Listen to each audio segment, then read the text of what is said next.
Quelque temps après leur sortie de la CEDEAO et la rupture des accords avec la France et les États-Unis d'Amérique, le bilan de la transition au Mali, au Burkina Faso et au Niger est plutôt positif.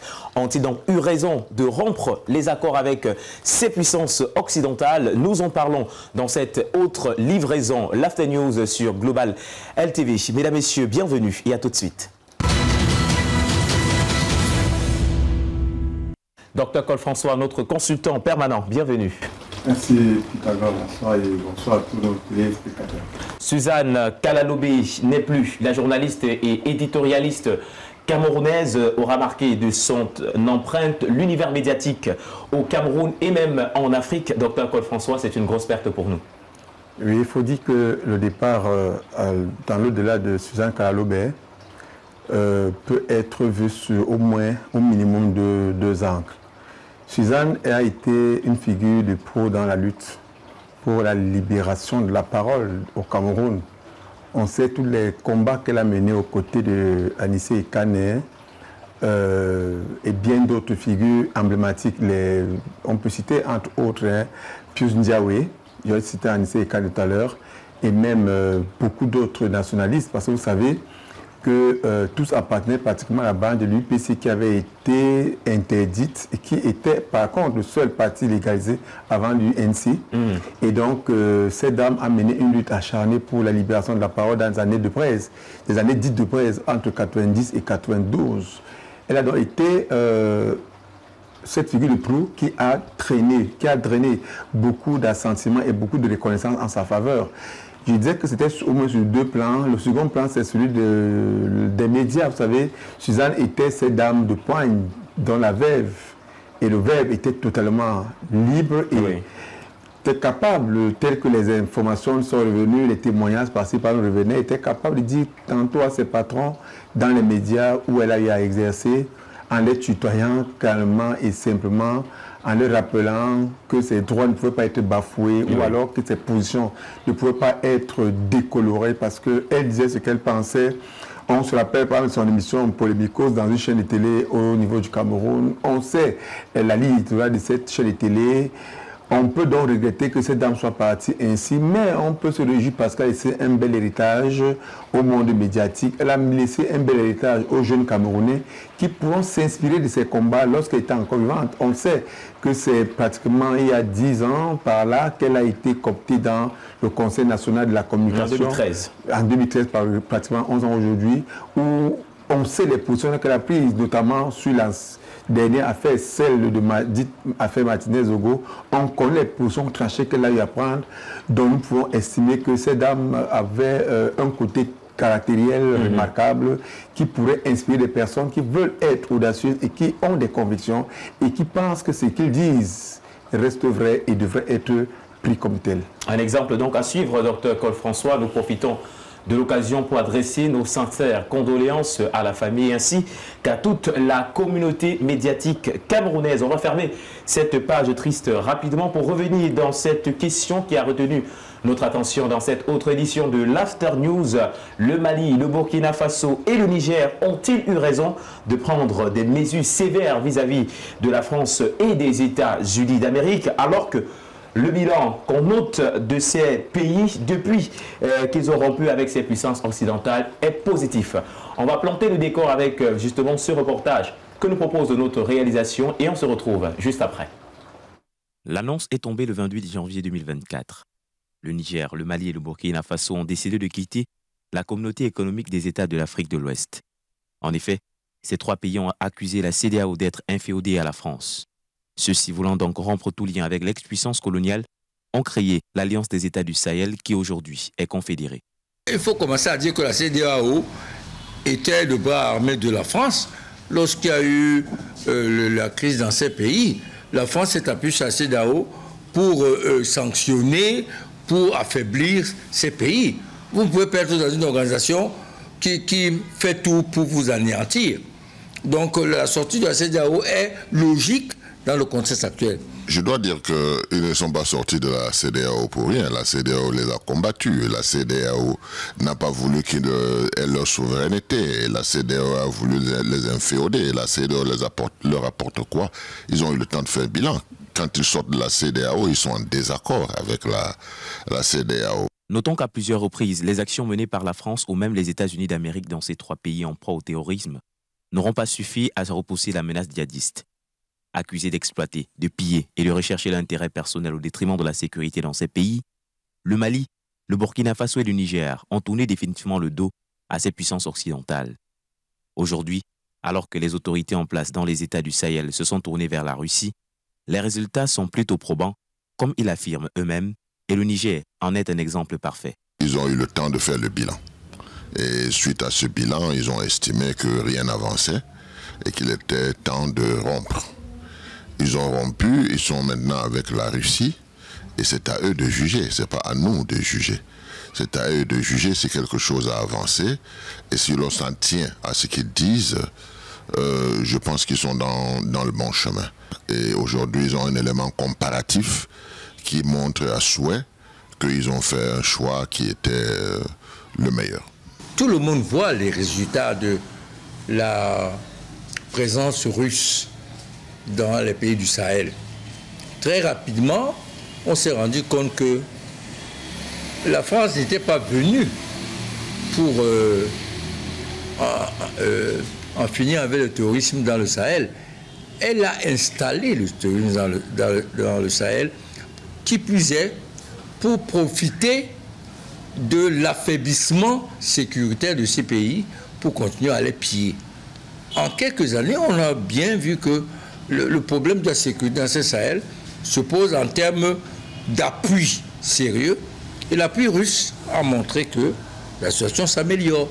La désapprobation des pays du Sahel vis-à-vis des Occidentaux est donc manifeste.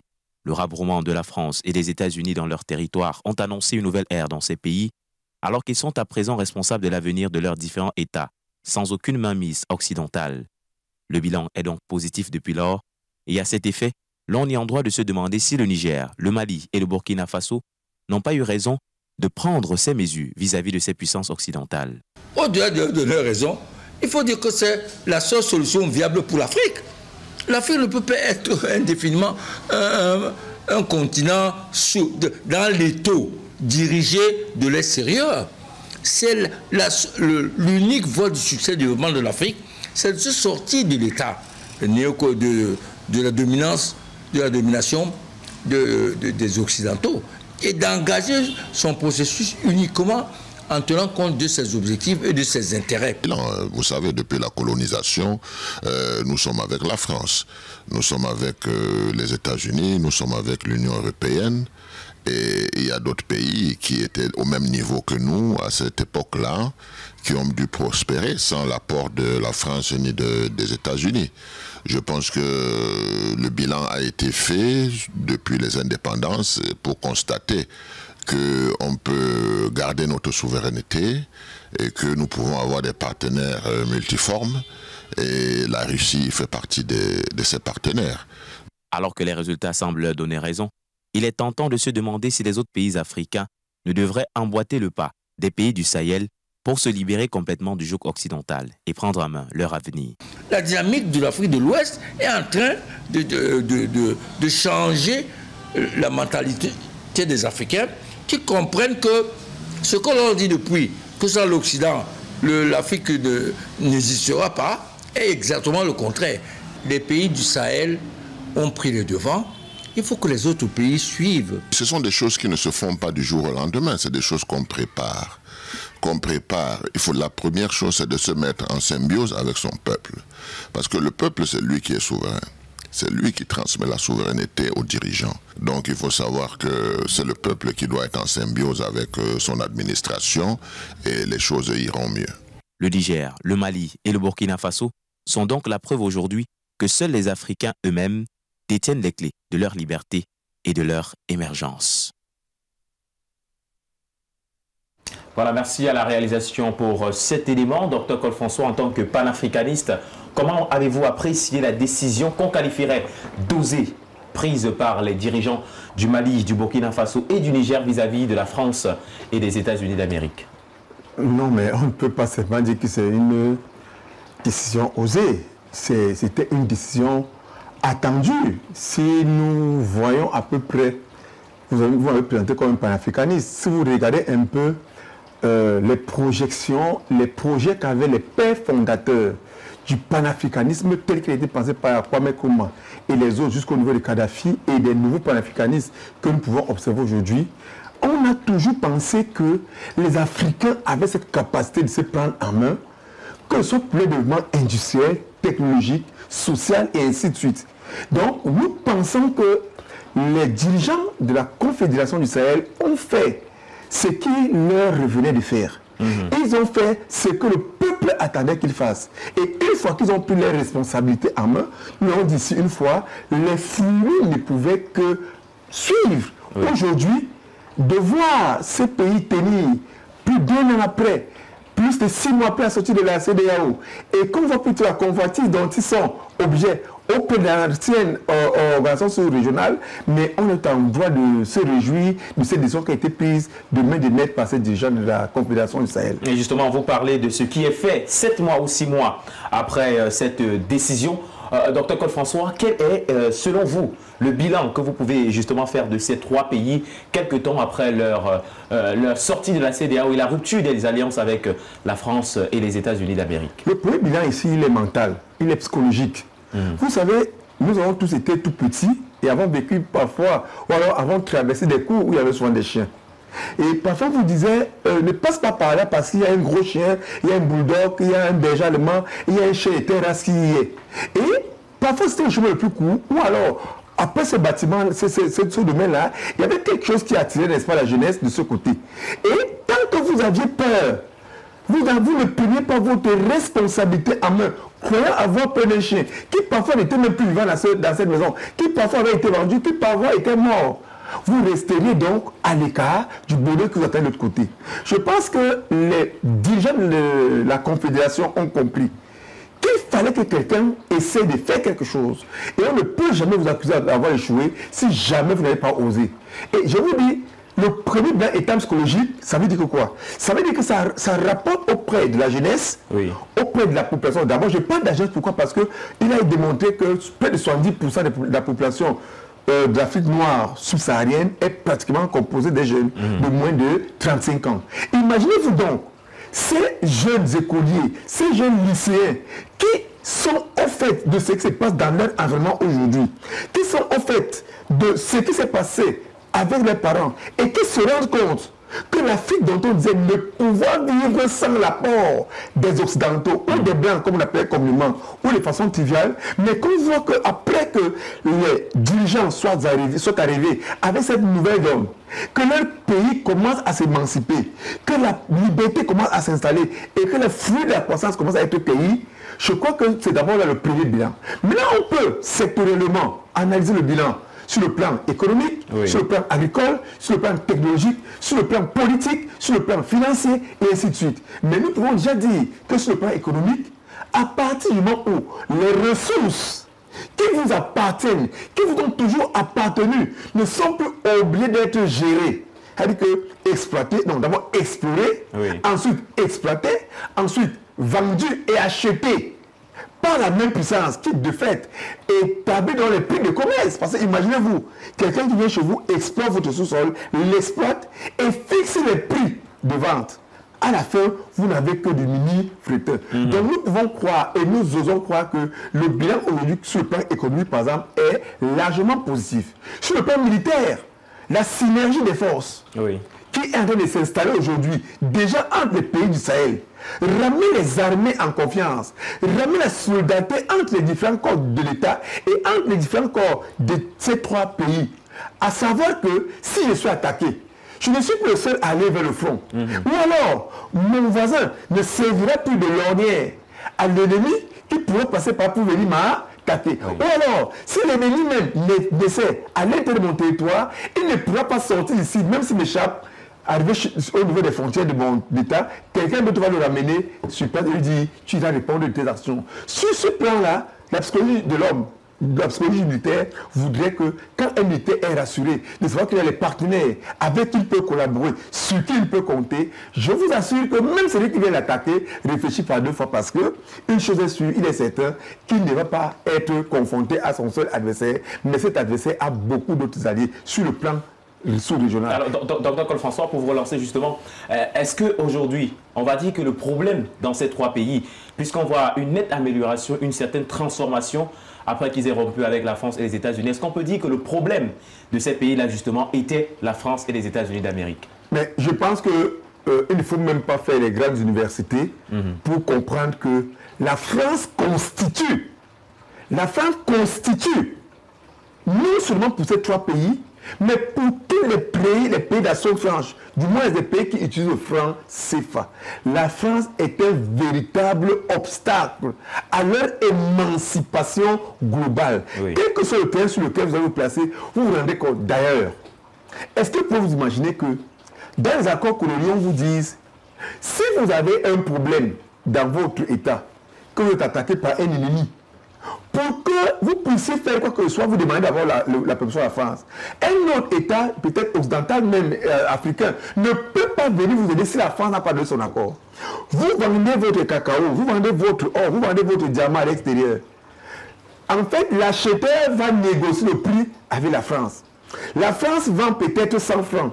Elle garde par devers elle 65 francs, je crois que j'ai 65 francs, et vous transfère 30 francs. 35 francs. Oui. Et même ces 35 francs, elle vous dit qu'elle va les garder dans un compte qui est logé dans le trésor français, pas dans une banque, mais dans le trésor français. Ça veut dire que cet argent permet de payer les soins de santé des Français que les Africains recherchent, d'envoyer les Français à l'école ce que les Africains recherchent, de sécuriser socialement les Français pendant qu'en Afrique, eux qui ont produit les 100 francs, ils ne parviennent pas à manger suffisamment au cours de la journée.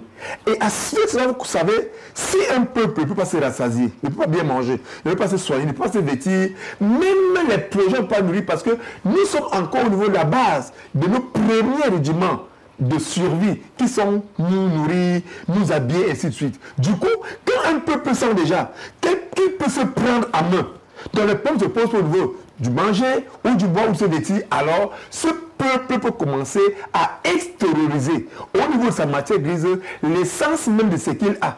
Et donc réfléchir, penser, inventer et même s'éclater. Voilà pourquoi nous pensons que les peuples africains aujourd'hui, notamment ceux de la Confédération du Sahel, sont en train de monter la voie au reste du continent africain. On en parlera justement, Dr Cole-François.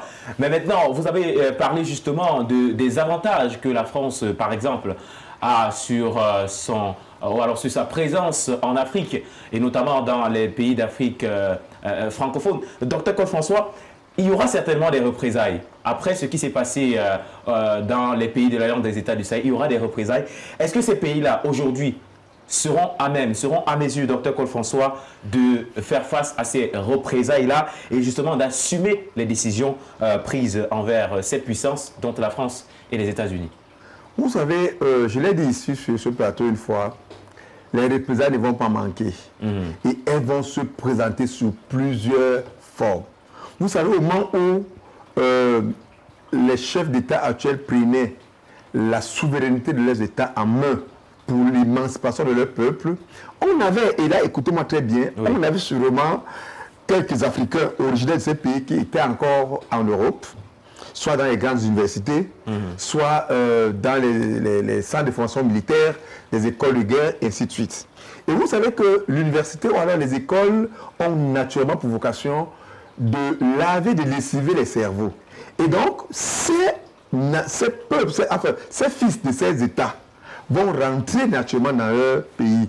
Mais on sait sous quel état d'esprit est-ce qu'ils seront. Oui. Est-ce qu'ils ont été formatés? Est-ce qu'ils seront revenus en tant que des nationalistes, des patriotes, des panafricains?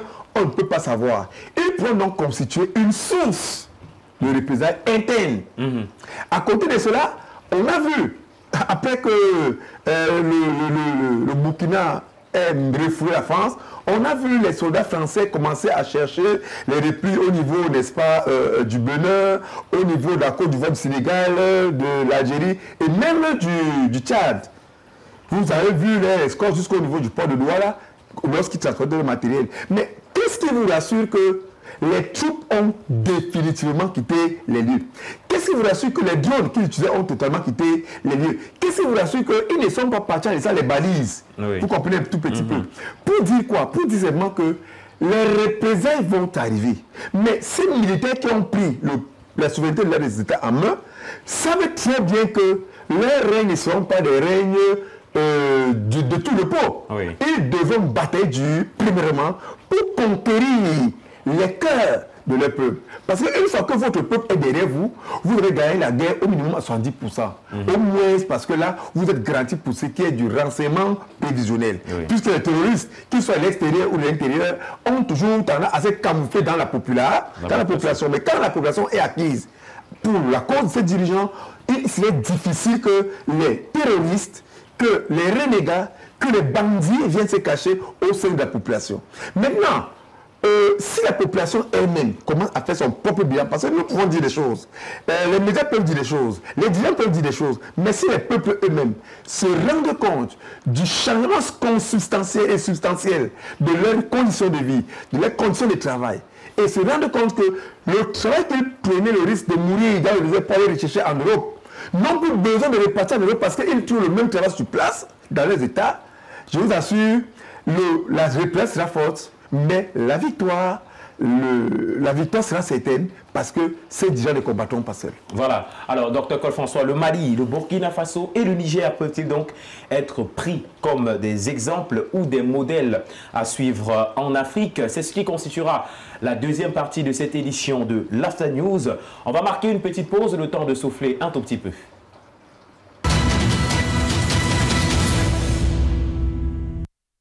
Sur ce plateau, Dr Cole-François, les autres pays d'Afrique doivent-ils prendre le Mali, le Burkina Faso et le Niger comme exemple à suivre, notamment après la libération, après la rupture des accords avec la France et les États-Unis d'Amérique? Oui, il faut d'emblée relever que la rupture ici ne voudrait pas dire que les États de la Confédération vont s'isoler. Non. Nous sommes quand même à une ère où aucun État ne peut se développer seul. On peut se développer sur soi-même, même si on a beaucoup de ressources, mais à un moment donné, on aura quand même besoin des partenaires à l'extérieur de ses frontières. Alors, parlant de l'exemple à suivre, je pense que les résultats commencent à se faire ressentir. Déjà, quand vous voyez la BEAC ou la BCAO, je crois que c'est comme ça qu'on appelle la Banque ouest-africaine, je peux m'être trompé sur l'abréviation, on vous dira que dans ces structures, il y a des représentants du Trésor français. Quand il y a vote, leur voix est prépondérante. Ça veut dire quoi en termes clairs? Ça veut dire que la BEAC peut avoir belle envie aujourd'hui de contribuer au développement des États qui la constituent, alors qu'ils constituent son capital. Mais pour que la BEAC puisse délier les cordons de la bourse, pour que la BEAC puisse apporter des réformes, pour que la BEAC puisse décider sur le sort du franc CFA, on vous dit qu'il y a un Français, un seul, qui a la prééminence de la parole et du vote sur les représentants, par exemple, des 6 autres États de l'Afrique centrale. C'est bien toute la différence avec ce qui s'est construit aujourd'hui au niveau du Sahel.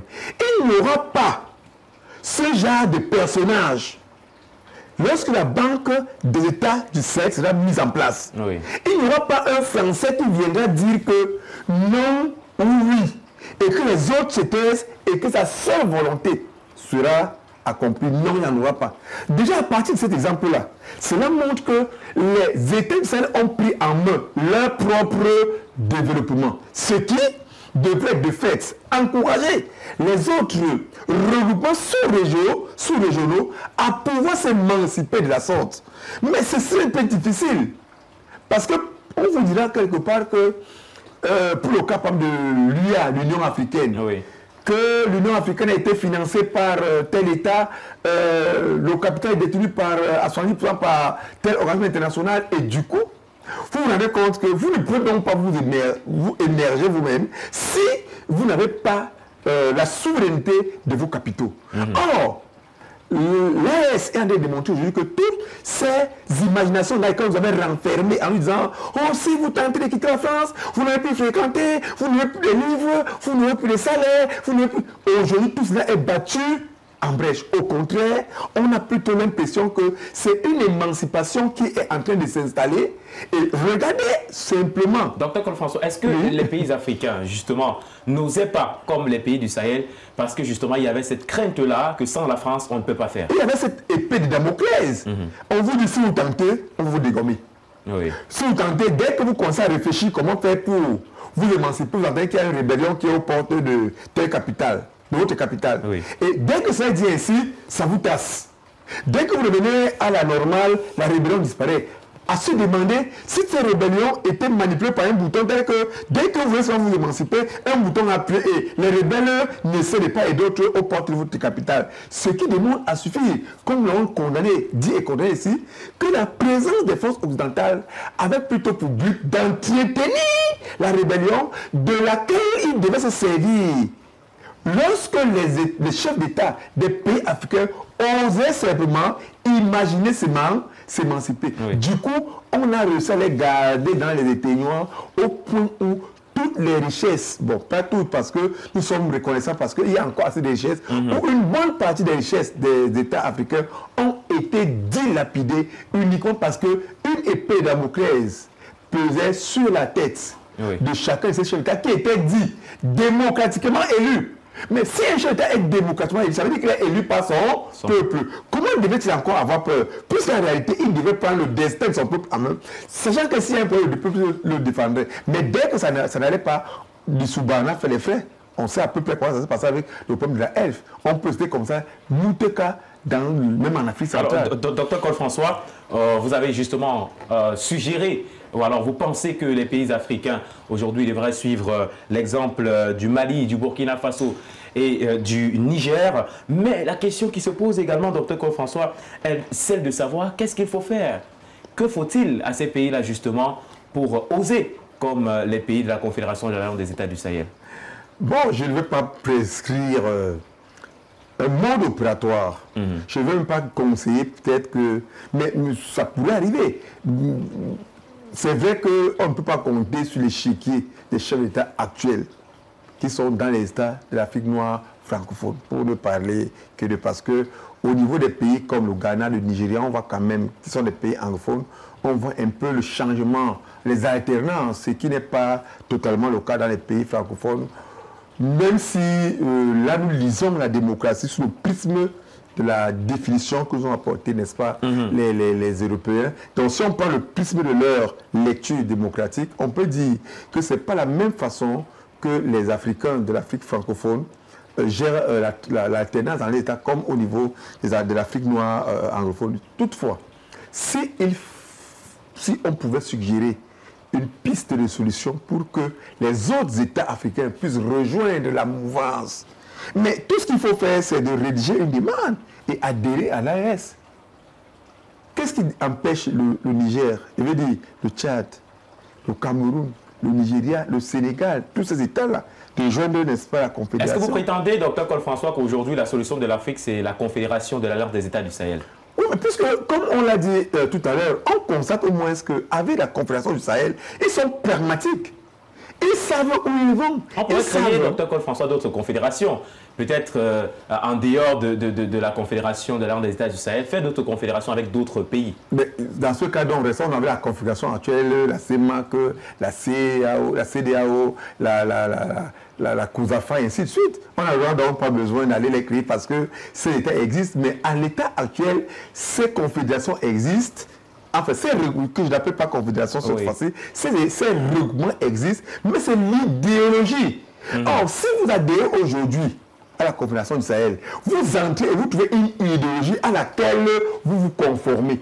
Ça veut dire que vous allez vous débarrasser de tous vos oripeaux conçus par la colonisation, la néocolonisation.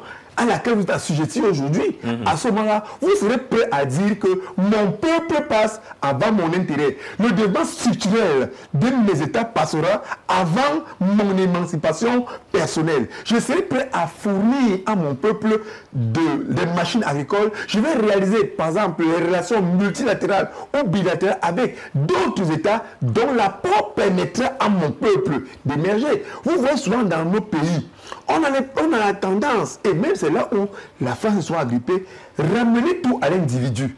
Dès que ça ne va pas, on enlève un individu, on met un autre individu, mais le système reste en place. Il faut juste changer le pilote. Or, aujourd'hui, on vous dit qu'on change totalement le système. C'est-à-dire qu'on remet tout à plat et on recommence à zéro. Voilà, merci Dr Cole François. Le temps alloué justement à ce programme tire à sa fin. Dr Cole François, merci d'avoir répondu présent une fois de plus à notre invitation. Merci Pythagore. Voilà. Mesdames, Messieurs, merci d'avoir regardé une fois de plus cette autre livraison de l'After News sur Global LTV. On va se donner rendez-vous la semaine prochaine pour une autre édition de décryptage et d'analyse de l'actualité africaine et mondiale. Ce sera toujours sur la meilleure chaîne africaine, Global LTV. Bye bye.